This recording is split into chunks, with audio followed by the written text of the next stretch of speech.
মুখ্যমন্ত্রী মমতা বন্দ্যোপাধ্যায় ক্ষোভ প্রকাশ করেছিলেন ম্যাগমা হাউসের ছাদের উপরে রেস্তোরাঁ নিয়ে। এমনকি অগ্নি নিরাপত্তা নিয়ে তুলেছিলেন প্রশ্ন। সেই ক্ষোভের পর কলকাতা পুরসভা আর দেরি করল না, নোটিশ লাগিয়ে দেওয়া হলো ওই ছাদের উপর রেস্তোরাঁতে। কলকাতা পুরসভার বিল্ডিং আইনের 400 ধারায় বেআইনি নির্মাণ ঘোষণা করা হলো। শুক্রবার সন্ধ্যায় দেখা গেল ওই ছাদের উপরে রেস্তোরাঁ সম্পূর্ণ খুলে ফেলা হচ্ছে।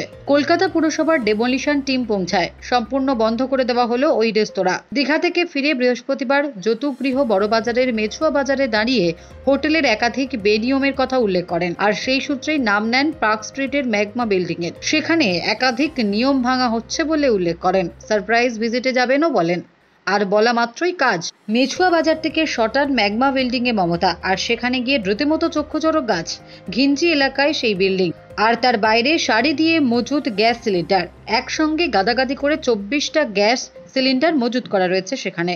তা দেখে মমতা বললেন, আমার কাছে পাক্কা খবর ছিল বলে দেখে গেলাম, এবার আমি চোখে আঙুল দিয়ে দেখিয়ে গেলাম। কলকাতা পুলিশ কমিশনার, মেয়র, দমকল মন্ত্রী মিটিং এ বসবেন, ওদের ডাকা হবে, এরপরেই বৈঠকে বসা হয়। সবকিছু খতিয়ে দেখে তড়িঘড়ি নেওয়া হয় সিদ্ধান্ত। কেবল ম্যাগমাই নয়, শহরের বিভিন্ন ছাদের উপরে তৈরি হওয়া সব রেস্তোরাঁ বন্ধ করার নির্দেশ দিয়েছেন মেয়র ফিরহাদ হাকিম। ইতিমধ্যে বিজ্ঞপ্তি জারি করা হয়েছে বলে জানিয়েছেন মেয়র।